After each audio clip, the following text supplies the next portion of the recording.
Gracias por continuar en Cubo Channel. Les presento hoy a nuestro invitado originario de Colombia, de la ciudad de Cali, William Lazo. ¿Qué William? ¿Cómo está? Bien, gracias. Cuénteme, William, cuénteme un poco de su infancia. Pues fíjese que en primer lugar pues quiero darle gracias a Dios por tenerme acá y al programa por haberme invitado. Soy de Colombia, soy de un lugar pequeño de Colombia, del sur de Colombia, y pues creo que en mi infancia no tuve problemas, en mi niñez, mi infancia, en Tranquila cuanto ya. al, sí, vestuario, comida, educación, creo que no hubo problema, ¿no? ¿Qué tal el crecer en Cali en los tiempos de, no sé si coincidía con los tiempos de Pablo Escobar allá con tanto... Pues, fíjese que nosotros estábamos un poquito retirados de Cali en ese tiempo, en un pueblo pequeño, súper tranquilo, nada que No ver, tenía no, nada que ver con ni lo se que... escuchaba siquiera eso. ¿Y cuándo va creciendo? ¿Qué decide estudiar una vez que egresa de la secundaria? Fíjese que por razones, ya le voy a contar más adelante, Ok, solo llegué hasta secundaria. en secundaria. Ajá. En mi pueblo pues solamente había primaria, para estudiar secundaria Tenía que había que moverse. ir a otra ciudad.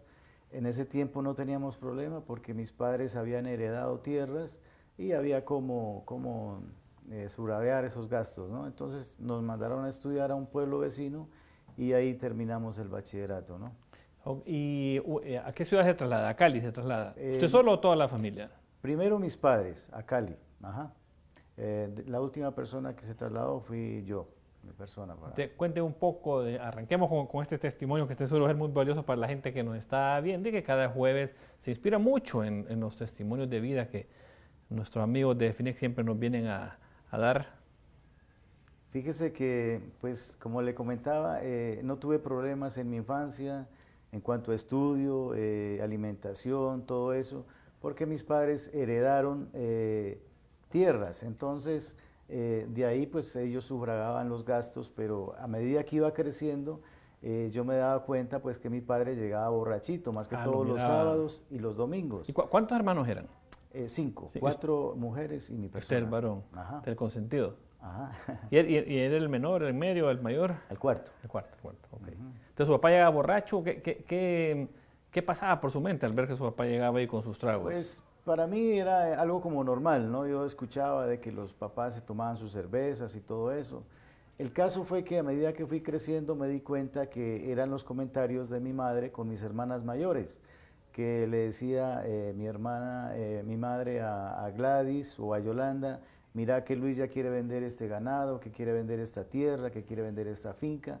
Y eso se repetía cada año y medio, cada 2 años, dependiendo si mi papá tenía dinero o no, porque con lo que daban las cosechas no le alcanzaba para todos los gastos.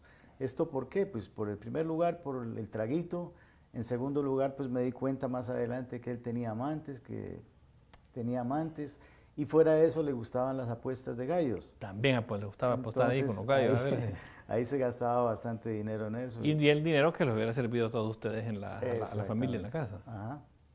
Entonces, pues, un poco más grande, pues yo veía que mi papá iba a las peleas de gallos. Yo le decía, papá, yo quiero ir a ver pelear los gallos, porque los entrenaba ahí en el patio de la casa, me gustaba. Y entonces ya tenía como unos 12 años y medio, 13, y él me dijo, no, sí, camina, te voy a llevar. Y pues a mí me encantaba eso, hacían una mesa grande ahí, y lo particular era que habían damas, habían hombres, pero lo particular era que estaban llenas de licor esas mesas, de Ahí todo el cervezas. mundo se... Entonces, pues eso marcó mi vida. ¿Por qué? Porque un poquito más grande ya los amigos de mi padre me decían, William, tomate una cervecita, William, tomate una cervecita. Y entonces yo pues no aceptaba, ¿no? No aceptaba porque mi padre era bien No enojado. aceptaba, No, por temor al papá. por temor a mi papá. Pero más adelante yo vi que mi papá no decía nada, entonces pues yo decidí aceptar una cerveza y mi padre no dijo nada y al final pues terminé tomando mis tragos con mi padre también, ¿no? Y de jovencito. Y bien joven, tenía 14 años. ¿Qué pasó después? ¿Qué vino después? Después ya marcó mi vida eso, ¿por qué? Porque aprendí de mi padre el tomar bebidas alcohólicas y fuera de eso, pues como veía que él tenía amantes, entonces pues yo también agarré ese ejemplo y tenía varias novias. Desde ese tiempo tenía varias novias y pues seguí en ese caminar, ¿no? ¿Y le decía, su papá que le decía algo o mami se sentía alegre de ver a su hijo que seguía, digamos, sus pasos en cuanto a No, mi papá no, le cuento nada? pues que no me decía nada. Lo único que me decía, mira, es eh, un borracho es borracho, pero nunca vayas a estar tirado en las calles. Que nadie te vea tirado en las calles porque ahí ese borracho no vale nada. Decía. Un borracho, eso es interesante. Borracho, borracho, pero que no esté tirado en las calles, porque Exacto, no vale nada el que borracho. consciente uno se vaya a su casa y a dormir o lo que sea. ¿Y la mamá o las hermanas mayores le decían algo, no? Pues fíjese que no. ¿O no se dieron cuenta? No, porque No, sí se daba cuenta, pero mi madre era una persona de esas bien sumisas, entonces aguantaba todo no, y, sí, exacto, sí. y callaba todo. Ajá. Y que en ese momento, al no ir a la universidad, ¿por qué no fue a la universidad? Fíjese que esa fue una de mis frustraciones. Cuando yo terminé mi bachillerato, o sea, iba a terminar el bachillerato, mi padre ya tenía pocas fincas, tenía 3 fincas, decidió venderlas, trasladarse a la ciudad de Cali. Y entonces cuando yo me gradué voy a Cali y le digo, papá, pero pues yo quiero estudiar, usted me prometió que me iba a pagar a una universidad privada. Él fue militar un tiempo, me dijo, no, es que tú vas a estar en la escuela militar, me decía. Y entonces yo en ese entonces le dije, le reclamé y me dijo, no, ahorita no hay dinero, pero no te preocupes, me dice que yo tengo muy buenos amigos acá y rapidito te voy a conseguir un buen empleo. Y así fue. Empecé a trabajar en un banco y todo marchaba bien, contento, pero el problema es que como ya tenía, que me gustaba la rumba, me gustaban las novias y todo eso, todo lo que ganaba lo invertía en eso. Pero había algo bueno ahí en esa empresa, que todos los muchachos de mi edad estudiaban en la universidad. Entonces yo les pregunté, bueno, ¿y cómo hacen? Pues, ¿les alcanza el dinero y todo eso? Me dicen, no, es que el banco nos patrocina el 40, 50, 60%, depende de la carrera que tú estudies. Entonces, ¿por qué no aplicas tú? Y entonces, pues estaba la oportunidad entonces, ¿verdad? exacto, sí. Entonces yo decidí, ya tenía la documentación para ingresar a la universidad, ya iba a cumplir un año en ese banco, ¿Y qué iba a estudiar? ingeniería química. Ingeniería química. Entonces, cuando iba a cumplir un año, entonces un jueves recibo quincena y me estaba esperando un amigo en la salida del banco y me dice, mira William, hay una fiesta buenísima, no nos la podemos perder y entonces pues tenemos que ir. A mí pues no me faltaban paticas cuando me decían de una fiesta, ¿no? Iba pitado, como decimos aquí. Sí, ¿qué pasa? Que cuando nos dimos cuenta ya eran las 7 de la mañana. Yo digo, las 7 de la mañana, ¿y ahora qué hago para ir al trabajo? Entonces se me cruzó por la mente como el gerente general de ese banco era amigo de mi padre, entonces yo dije, no, le invento cualquier historia Y lo perdonan. y me perdonan y no va a pasar nada de ahí. Pero mentira, el lunes, faltando 15 para las 8 que siempre llegábamos, me mandaron a llamar de gerencia. Allá dentro de la oficina de gerencia había un muchacho así de mi edad. Salió él, entré yo y había un sobre ahí en la mesa. Solamente el señor me dijo, te voy a dar un consejo porque eres amigo de Luis y él es un gran amigo mío. Mira, esto que acabas de hacer no lo puedes hacer, los trabajos no se dejan tirados, no se dejan abandonados y las oportunidades hay que aprovecharlas porque hay veces hay una oportunidad, bueno, tú estás muy joven, vas a tener otras oportunidades, pero tienes que aprovecharlas. Y lo despidieron. Y me despidieron. ¿Qué reacción hubo en la casa? ¿Qué reacción hubo con su papá, con el resto de la Fue familia? terrible, todo el mundo enojado conmigo, pero en eso había un vecino que nos tomábamos una cervecita siempre con él y era vendedor o es vendedor. Entonces me manda a llamar y me dice, William, me doy cuenta de lo que te pasó y entonces, pero no te preocupes, me dice, vas a trabajar conmigo en ventas. Y yo le decía, no, yo para vender soy muy malo, él vendía artículos para dama y entonces era un espectáculo vendiendo, cómo trataba a las damas y todo eso. Le digo, no, yo no voy a ser capaz de hacer eso. Me la colocó bien fácil, me dice, mire, mañana comenzamos si quiere. Todas las ventas que yo haga en la mañana se las voy a dar a usted. Y en la tarde ya vamos a hacer, va a hacer sus propias ventas y va a ver que le va a ir bien. Y claro, hicimos bastantes ventas en la mañana, todas me las pasó a mí y seguimos. Pero ¿qué pasó con esto? Que también otra cosa que marcó mi vida fue que lo que no sabía yo era que este señor era adicto a visitar sitios nocturnos. Híjole. Todos los días terminábamos de trabajar Se iban a un... y nos íbamos a un sitio nocturno. Entonces eso fue... O sea que de un amigo que le causó el despido cayó a un vecino que también lo llevaba a lugares donde... Exacto, sí. Me enseñó a trabajar, sí, y fue excelente, pero caí en eso de visitar sitios nocturnos y después se volvió costumbre para mí también. Y en todo este tiempo, ¿cómo estaba su vida sentimental? ¿Tenía alguna pareja, alguna novia? ¿Se había Tenía casado? varias novias. Pero nada todavía de Serio formalizar. todavía. Ujú. Después se nos dio la oportunidad de trabajar en ferias en Panamá y nos fue muy bien, pero igual, eso era tremendo. Todas las noches era preguntándole al taxista dónde quedaban los mejores sitios para nosotros ir. Y así pues logramos conocer toda Centroamérica, el Caribe. Y vino a Varios rumbear aquí a Honduras. y vinimos, gracias a Dios, pues Dios siempre tiene un propósito para cada uno de nosotros. Allá en Panamá conocimos hondureños porque era una feria internacional, entonces Sí, iban claro. muchos hondureños a trabajar allá a esa feria y ahí fue donde conocí, nos presentaron que aquí había una feria buenísima, la Feria Juniana, que ahorita Ahorita acaba de pasar ahí acaba de en San pasar. Pedro Sula. Y entonces pues veníamos todos los años a trabajar ahí. Ujú. Y, o sea que el patrón de su vida era, sí trabajar, pero después rumbear. Exacto. Ujú. ¿Y cómo termina con ese círculo vicioso, digamos? Sí, fíjese que después en Panamá conocí una dama y formamos una relación libre de la cual nació mi hija María Isabela.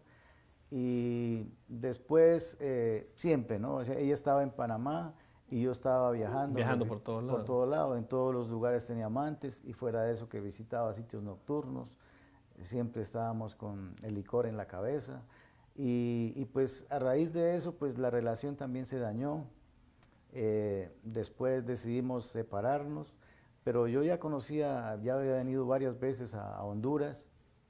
Entonces dije, bueno, pues ya no voy a vivir acá en Panamá, mejor voy a Me vivir voy a trasladar a Honduras. Entonces decidí que mi epicentro fuera Honduras. Entonces de aquí viajaba para Nicaragua, El Salvador, Guatemala, todos Y lados. siempre en ventas, Y siempre trabajando en las ferias. en las ferias. Ujú. Okay. ¿Y cuánto tiene ya de estar aquí en Honduras? En Honduras, o sea, de ser residente tengo 15 años. Y su patrón de vida, una vez que vino a Honduras, siguió siendo igual, el trabajar, rumbear, trabajar, Sí, rumbear. trabajar, rumbear. Pero ya existía un vacío, ¿no? Ya como que no me llenaba esa vida que llevaba. Entonces, algo que pasó que de pronto sí me lastimó bastante fue que cuando estaba acá hablábamos con la mamá de María Isabela 2, 3 veces por la semana. Yo les mandaba el dinero para su mantención. Ella seguía en Panamá. Ella seguía en Panamá. Pero en una de esas llamadas me dice, William, me voy a ir para Estados Unidos. Y entonces yo le dije, pues me parece bien. Pero en otra llamada me dice, me voy a ir para Estados Unidos con los niños. Ella tenía a María Isabela y 2 niños, Los niños más. Ellos tenían visa y yo no tenía visa porque como no estábamos casados, entonces no apliqué para esa visa. Entonces le digo, mire, ¿por qué no lo piensa mejor? O sea, ¿por qué no se va usted unos 6 meses y después regresa? Y si le va bien, pues se lleva a los niños.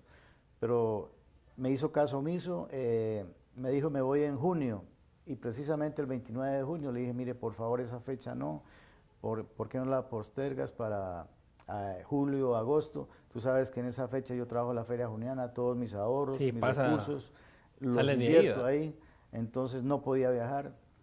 Hizo caso omiso a eso y se llevó siempre a María Isabela Estados para Unidos. allá. Eso fue un dolor tremendo que no se Un lo golpe deseo a fuerte, nadie. emocional, Sí. me imagino.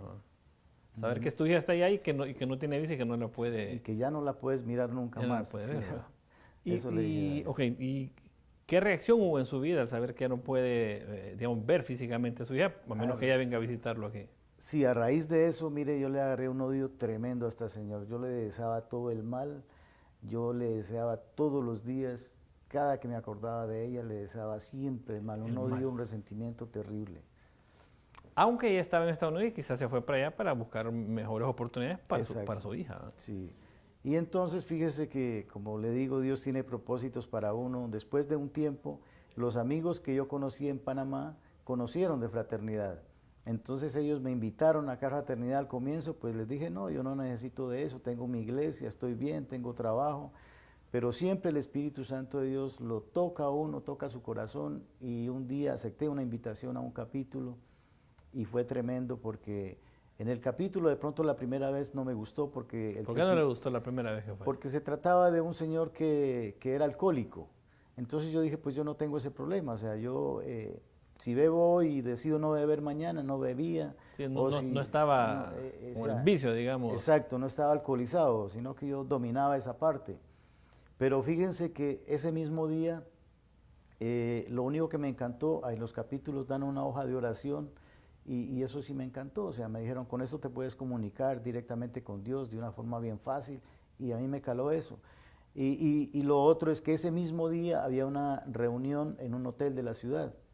Y entonces me dijeron, William, ¿por qué no vamos allá? Va a estar bien bonito. Y ese día pues yo no tenía que hacer nada. Y le dije, bueno, vamos para allá. Y fíjense que la charla que se iba a dar ese día, a implantar ese día en el hotel, se trataba sobre el perdón. Cuando yo entré a ese hotel y habían alabanzas bien bonitas, pero cuando ese señor empezó a hablar, yo no hacía sino llorar y llorar y llorar. ¿Por qué? Porque todo lo que yo estaba sintiendo en mi corazón, todo el resentimiento, todo el odio, todo el daño que yo me estaba haciendo, me lo estaba diciendo él a mí. Entonces, después, él explica las formas de cómo se debe perdonar y todo eso. Y eso fue impresionante porque al salir de ese hotel, lo único que se me cruzó por mi mente fue llamar a la mamá de María Isabela. Yo con ella hablaba, si el que me contestaba, la palabra que yo decía únicamente era, por favor, páseme a la niña. Eso era, no tenía comunicación con la mamá. No tenía nada de comunicación porque yo sabía que si había comunicación había daño. Entonces ese día me contesta curiosamente ella y me dice, ya le paso la niña. Le digo, no, un momentico, es que necesito hablar con usted ahorita. Entonces le digo, mire, es que acabo de salir de una reunión donde hablaron sobre el perdón. Entonces, miren, yo no sé si tenía saldo, yo más bien creo que el Espíritu Santo proveyó saldo en mi teléfono, porque cuando yo le digo a ella, le digo, mire, sabe, yo sé que yo le he hecho mucho daño a usted también, o sea, me porté mal cuando vivíamos juntos y todo eso, pero yo necesito que usted me perdone. Pero lo más importante, le digo, es que yo le perdono que usted se haya llevado a María Isabela, le digo. Yo le perdono que usted se haya llevado a mi niña. Mire, cuando yo le pronuncié esas palabras, ella no pudo hablar. Que quedó anonadada. Se quedó y no podía hablar. Yo solo escuchaba el llanto, el susurro de un llanto allá detrás del teléfono. Y hasta que al fin pudo pronunciar una palabra, y me dice, William, mire, esas palabras yo las quería escuchar desde hace tiempo, me dice. Porque no sabe, me dice, el dolor que yo le causé, no sabe la amargura que yo tengo por dentro, me dice, no sabe todo lo feo que me he sentido, y yo le doy gracias porque sinceramente sí necesitaba escuchar esas palabras. En ese momento yo entendí que no solo yo me había quitado un peso de mis espaldas, sino que a ella también la liberé de esa carga que llevaba. ¿Qué edad tenía su hija en ese momento? 4 años. 4 años. ¿Y qué vino después en su relación con ella y con su hija? Y después, pues, lógicamente ya vino una relación más bonita, o sea, ya podíamos hablar por teléfono, hablábamos de la niña, hablábamos de su futuro, de todas las cosas que habla uno de padre. Y seguimos hablando y seguía la vida normal, pero ya después suceden cosas maravillosas. Fíjese que ya seguí asistiendo al capítulo del cual pertenezco, La Ronda. Le cuento de la papeleta es increíble, ya uno escucha testimonios que Dios hace cosas increíbles. Y fíjese que yo estaba en esa vida pues bien solo, me sentía deprimido. Y entonces yo le digo, Señor, pero yo quiero una vida como la de mi padre. Mis padres en este momento tienen 62 años de casados, mis hermanas están todas casadas. Y yo le digo, y mis primos, mis compañeros casados, yo quiero una vida diferente. Entonces yo le digo, regálame, Señor, una mujer hondureña, trabajadora, que me ame, que yo la ame. Y fíjense que de una forma maravillosa el Señor me contestó, porque yo decía, en esos bares donde yo saco mujeres, ahí no voy a conseguir una mujer buena, con el perdón de las damas televidentes. Yo sé que no, pero en ese tiempo yo pensaba así. Y entonces de una forma maravillosa, fíjense que conocí a mi esposa en Juticalpa, ella es olanchana, y entonces me regaló una esposa increíble, tengo una familia hermosa, tengo 4 hijos hondureños, y entonces pues es el mayor regalo que Dios me ha dado, ¿no? Y cosas maravillosas que suceden, por ejemplo ya con María Isabela, pues la relación increíble, pero ella le insistía a su madre que quería verme. Ella me decía en los mensajes, papi, quiero verte. Entonces, pero yo le decía, no tengo visa, se necesita esa visa y no la tengo. Le comento a mi esposa. Entonces decidimos presentarnos a la embajada. A probar a ver si a sacaban probar la visa. suerte, como dicen, pero escribiéndole en esa hojita que yo le digo y con la fe que no la iban a dar. Mire, fuimos a la embajada con una arrume de documentos así, terrible, grande, y convencidos, ¿no? Mi esposa bien elegante, yo elegante, y convencidos de que nos iban a dar la visa. Dije, pues vamos de vacaciones a Colombia, pues imposible que nos vayan a negar la visa. Pero mentira, todo es en el tiempo de Dios, ¿no? Todo el tiempo de Dios. Todo es en el tiempo de Dios, y esa vez no nos la dieron. Eso fue frustrante. Para cuando hablé con María Isabela fue tremendo. Ella llorando, yo llorando. Pero me acordé en ese instante que me dijeron, se puede presentar en 6 meses de nuevo, si usted quiere. Y entonces le digo a María Isabela, pero no te preocupes, le digo, que me dijeron que me podía presentar en 6 meses. Y ella como que iba contando los meses, porque cuando llegó el 6º mes, y le acordó la hija. me recordó. Y la verdad que yo seguía escribiendo en la papeletica de oración, Señor, regálame la visa para ir a ver a María Isabela. Pero la verdad no quería presentarme. Yo no quería, no sentía ganas, mi esposa igual, pero con la insistencia de María Isabela, entonces decidimos presentarnos de nuevo, con la fe de que nos la iban a dar, pero para ese tiempo ya no fuimos con la rume de documentos, sino que llevamos un folder con 3 hojitas nomás. Ya mucho menos papeles, más. Exacto. Pero pasó algo curioso, que mi esposa ya no se puso elegante, y mi esposa, como no le saqué ningún documento a ella, yo le decía, tranquila, que nos van a dar la visa solo con esto que llevamos. Y no te preocupes, pero ella estaba enojada. Ella ese día en la embajada tenía una cara terrible, como amargada, si tuviera un problema horrible. Yo le decía a mi amor, pero quita esa cara, que si te ven con esa cara, van a decir que tenemos un problema horrible y no nos van a dar así la visa. Fíjense que había una cónsul que no le estaba dando la visa a nadie. Uno mira ahí, uno sabe cuál es. Y entonces yo decía entre mí, yo quiero que me toque con esa cónsul. Quería que le tocara a ella. Yo quería que me tocara con esa cónsul, no sé por qué. Fíjense que en el momento que me iba a tocar con ella, me cambiaron de fila, pero en ese preciso instante ella se desocupó y entonces me tocó siempre con ella. Y fíjense que solo me hizo 3 preguntas y me dice, bienvenido a los Estados Unidos, tiene aprobada su visa. Y la sorpresa pues cuando fuimos a ver los sobres después, que nos la habían dado por 10 años. 10 años, y la visa máxima que otorgan. Más de... Sí, increíble, eso increíble. ¿Y el rostro de su señora cambió ese momento? No. Ya era otra. Increíble. Claro. Entonces ya programamos el viaje a Estados Unidos. Mi hija vive en Alaska, imagínense. En Alaska. Entonces, esa Para vez... los que no saben, Alaska queda allá casi en el fin del punto, el otro, por Rusia. Sí, esa vez... Dios es maravilloso, fíjese que para esos días estaba la convención mundial en Houston y entonces le digo a mi esposa, ¿y qué tal si nos vamos para la convención? Y le decimos a María Isabela que baje hasta Houston. Ahí estuvimos, sí, ahí estuvimos, fue maravilloso y pues fuera de eso ya he estado 2 veces más con María Isabela en Estados Unidos y es una bendición de regalos increíbles que solo Dios los puede dar, ¿no? Y como usted decía, es en el tiempo de él, no necesariamente en el tiempo de uno. La visa se la dieron cuando tenían que dársela. Sí. Y pues aquí en Fraternidad suceden cosas increíbles, ¿no? O sea, Dios hace milagros en todos lados, pero Dios usa a Fraternidad de una manera increíble. Fíjense que acá tenemos, le llaman un Sahel, es como una especie de retiro. Y yo llevaba como 6 años ya en la Fraternidad y no había ido al Sahel. Pero entonces había un presidente de esos que son bien canzoncitos, que le hablan a uno,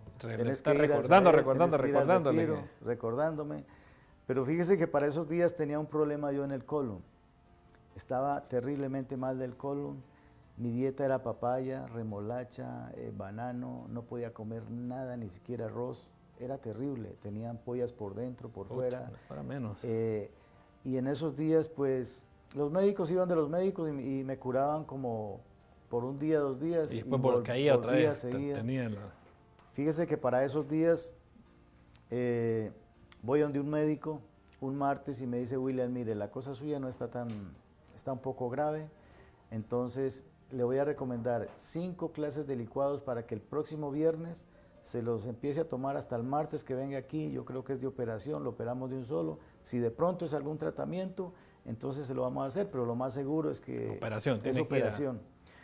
Y en esos días, pues, el presidente acosándome por la mañana, al mediodía, por la tarde, que fuera al retiro. Al retiro.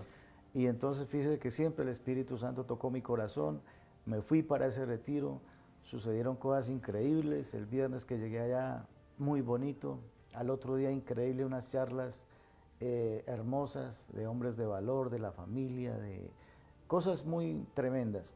Pero en la noche habían oraciones por sanidades. Y entonces pues yo estaba en una de las sillas de adelante y dicen, bueno, todos los que tengan algún problema en su salud, en su cuerpo, pasen adelante, inclusive tóquense la parte que está afectada. Dicen, yo ni corto ni perezoso, pongo mi mano en mi colita y solo uno de ellos hizo una oración por mí. Yo sentí que él solo hizo así, como que un soplo. Yo me fui de espaldas. Cuando yo al rato me levanté, yo sentí algo diferente. Sentí algo diferente porque mire que el temor mío, por ejemplo, el viernes era para yo al otro día, el viernes no había llevado nada de alimentación así que sana, digámoslo así entre comillas, ¿no? Y entonces había cenado cosas que yo hacía días que no comía. Entonces el miedo para mí... Al día siguiente, ¿cómo iba? Ir al baño. Sí.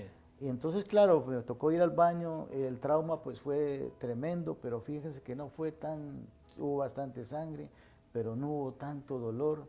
Y el sábado pues el desayuno, frijolitos, que carnita de cerdo, que todo eso, el almuerzo igual, la cena igual, y al otro día, pero yo dije, Dios mío, y ahora ir al baño, o sea, ¿qué voy a hacer? Pero fíjense que el trauma el domingo ya fue menos. Menos, cada vez era menos. El lunes ya en mi casa fue menos, el martes fue menos, fue mermando como, iba sanando. Como un espacio de 10, 12 días porque el Espíritu Santo de Dios me sanó de ese problema que yo tenía allá en ese Sahel. Pero muy valiosísimo su testimonio en la parte de la rumba, pasó ya una vida normal, sí. Dios le puso la pareja, la visa, se sanó en la parte que estaba enfermo. Unas palabras finales, William. Pues fíjense que cuando uno llega a fraternidad, lo más importante que uno debe hacer, o no en fraternidad, en cualquier lugar, en las iglesias donde uno esté, en su vida cotidiana, es poner en primer lugar la principal empresa que Dios le ha dado a uno, que es la familia. Cuando tú pones en primer plano tu familia, como que todo lo demás, todas las bendiciones vienen por añadidura. Así que uno debe poner en primer lugar la familia, y yo sé que todo pues camina bien. Siempre van a haber problemas, pero los problemas se van a solucionar. Y para esto, pues yo aprendí de que si uno hace una oración corta, pero si lo hace de corazón, su vida va a cambiar. Entonces, pues yo los invito allá en sus hogares, si pueden repetir allá en voz audible esta pequeña oración, les aseguro que su vida va a cambiar. Y se trata así: Señor Jesús, te confieso que soy pecador, pero en este día te entrego todos mis pecados. Quiero que tú seas mi guía, mi Salvador, que escribas mi nombre en el libro de la vida y no lo borres nunca más. Todo esto te lo pido en el nombre del Padre, del Hijo, del Espíritu Santo. Amén. Este ha sido mi testimonio para honra y gloria. Muchas gracias, William, lo felicito, la verdad, pues hay que tener coraje para dar este valioso testimonio aquí, pues frente a las personas que nos están viendo, pero estamos seguros que van a motivar a mucha gente también a seguir el camino de Dios y reconocerlo como su Salvador. Muchas gracias, William, siempre los amigos aquí de FINEC. Vamos a la pausa, regresamos.